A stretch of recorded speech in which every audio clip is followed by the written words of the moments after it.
Hi friends, welcome to my channel. இன்றைக்கி நம்ம இந்த வீடியோவில் பார்க்க போகிறது இந்த கூலர் டைமுக்கு ஏற்ற மாதிரியான ஒரு மிளகு குழம்பு எப்படி செய்கிறது அப்படிங்கிறத பார்க்க போகிறோம். ரொம்பவே ஈஸியாக இது செஞ்சிடலாம்.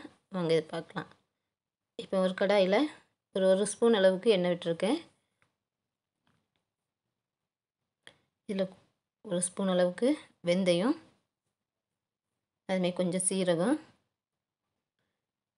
காரத்துக்கு காஞ்ச மிளகாவும் காஷ்மீர் சில்லி ஒன்று நான் சேர்த்துருக்கேன்.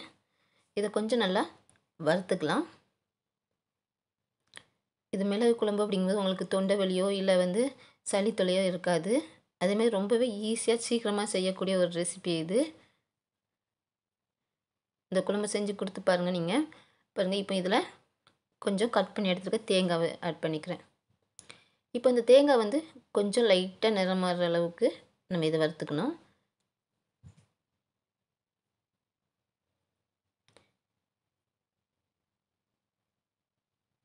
இது கொஞ்சம் நிறம் மாறுற அளவுக்கு வறுத்ததுக்கப்புறமா கொஞ்சம் சாம்பார் வெங்காயம் நான் எடுத்து வச்சுருக்கேன். ஒரு 10 சாம்பார் வெங்காயமும் ஒரு 10லேருந்து 12 பூண்டும் உரித்து வச்சுருக்கேன். இதையும் இதோட ஆட் பண்ணிக்கலாம்.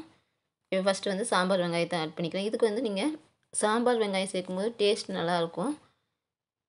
அதே மாதிரி கொஞ்சம் பூண்டும் இதோட ஆட் பண்ணி ஒரு 2 நிமிஷம் வறுத்துக்கலாம்.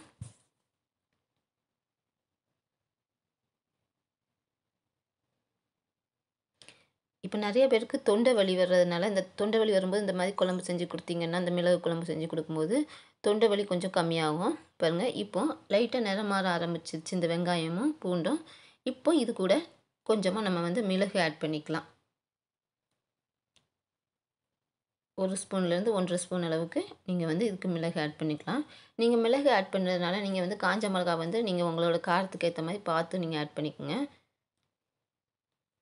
இப்போ இந்த மிளகு ஆட் பண்ணதுக்கப்புறம் நம்ம சேர்த்துருக்க வெங்காயமும் பூண்டும் நல்லா நிறம் மாறணும்.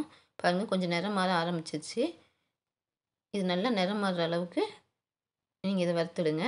வறுத்துட்டு நம்ம நல்லா ஆற வச்சிடலாம். இப்போ பார்த்தீங்கன்னா நல்லா நிறம் மாறி இருக்குது. இந்த டைமில் நம்ம அடுப்பை ஆஃப் பண்ணிவிட்டு நல்லா ஆற விட்டு நைஸாக அரைச்சி எடுத்துக்கலாம். நல்லா பேஸ்ட் பதத்துக்கு இதை நம்ம அரைச்சி எடுத்துடணும். நீங்கள் ஆறுனதுக்கப்புறம் அரைக்கும்போது உங்களுக்கு நல்லா நைஸாக அரைஞ்சிடும்.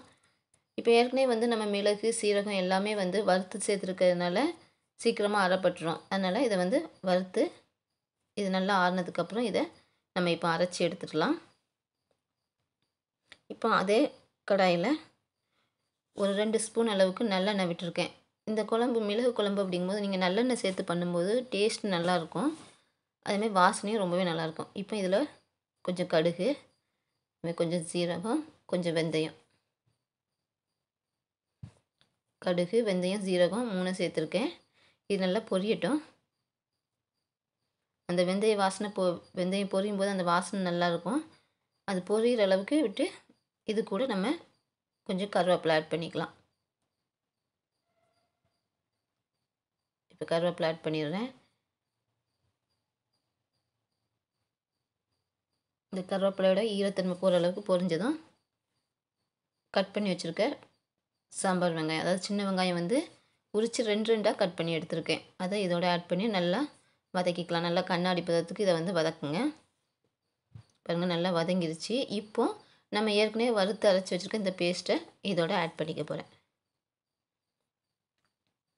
நல்லா நைஸாக அரைச்சி வச்சுடுங்க. இப்போ இந்த பேஸ்ட்டை சேர்த்து ஒரு 2 செகண்ட் இதை லைட்டாக அந்த எண்ணெயிலே நம்ம வதக்கிக்கலாம். நீங்கள் சப்போஸ் நல்லெண்ணெய்னா தேங்காய் எண்ணெயில் கூட நீங்கள் செய்யும்போது இது டேஸ்ட் நல்லாயிருக்கும். ஒரு 2 நிமிஷம் அது எண்ணெயிலே நல்லா வதங்கட்டும்.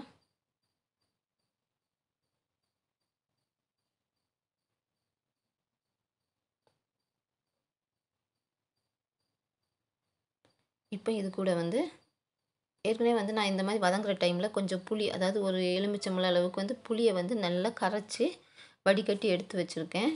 இப்போ இது கூட கொஞ்சமாக மஞ்சத்தூள் ஆட் பண்ணிக்கலாம்.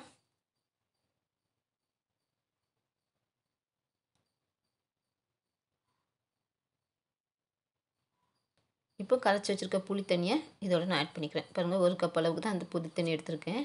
இதை கரைச்சி வடிகட்டி எடுத்துருங்க. இப்போ இந்த புளி தண்ணி ஆட் பண்ணதுக்கப்புறம் நம்ம இதுக்கு எந்த அளவுக்கு நமக்கு வந்து திக்னஸ் தேவையோ அந்த அளவுக்கு நீங்கள் வந்து தண்ணி ஆட் பண்ணிக்கலாம். நம்ம இன்னும் கொதிக்க விட போகிறதுனால நமக்கு மிக்ஸியில் அரைச்ச பேஸ்ட்டோட தண்ணி ஆகட்டும், இல்லை எக்ஸ்ட்ரா கூட 1 கப் தண்ணி சேர்த்துக்குங்க நீங்கள். சேர்த்துட்டு இதை வந்து நல்லா கொதிக்க விடணும். பாருங்கள் இந்த அளவுக்கு நல்லா தண்ணி சேர்த்து நல்லா இதை வந்து கொதிக்க விடலாம். இப்போ இந்த டைமில் வந்து நீங்கள் உப்பும் ஆட் பண்ணிக்கலாம். உப்பு வந்து நீங்கள் ஃபஸ்ட்டு கொஞ்சமாக ஆட் பண்ணிக்கோங்க. ஆட் பண்ணிவிட்டு நம்ம இறக்க போகிற டைமில் உப்பு கரெக்டாக போதுமா அப்படிங்கிறத பார்த்துட்டு நீங்கள் செக் பண்ணிவிட்டு கூட எக்ஸ்ட்ரா உப்பு சேர்த்துக்கலாம். இப்போ உப்பு ஆட் பண்ணி நல்லா கொதிக்க விடும்போது கொதிக்கிற டைமில் கொஞ்சம் பெருங்காயத்தூள் சேர்த்துக்கிறேன். இப்போ இது நல்லா கொதிக்கட்டும். கொதித்து உங்களுக்கு எந்த திக்னஸ் வரணுமோ அந்த அளவுக்கு வந்ததுக்கப்புறம் நீங்கள் அடுப்பை ஆஃப் பண்ணிக்கலாம். இப்போ நல்லா திக்னஸ் வரும்போது நல்லா சைட்லலாம் எண்ணெய் பிரிஞ்சு வரும். அந்த பதத்துக்கு நீங்கள் வந்து இதை வந்து நல்லா கொதிக்க விடுங்க. பாருங்கள் கொஞ்சம் நல்லா திக்காக ஆரம்பிச்சிருச்சு. இதை எண்ணெய் பிரிகிற அளவுக்கு நல்லா நம்ம சுண்ட வச்சிடலாம். பாருங்கள் சைடெல்லாம் இப்போ எண்ணெய் பிரிய ஆரம்பிச்சிச்சு. இப்போ இந்த பதம் எனக்கு கரெக்டாக வந்துருச்சு. அதாவது எனக்கு தேவையான திக்னஸ் வந்துருச்சு. இந்த டைமில் நம்ம இறக்குறதுக்கு ஒரு 2 நிமிஷத்துக்கு முன்னாடி ஒரு சின்ன துண்டு வெல்லம் இதோட ஆட் பண்ணிக்கலாம் நம்ம.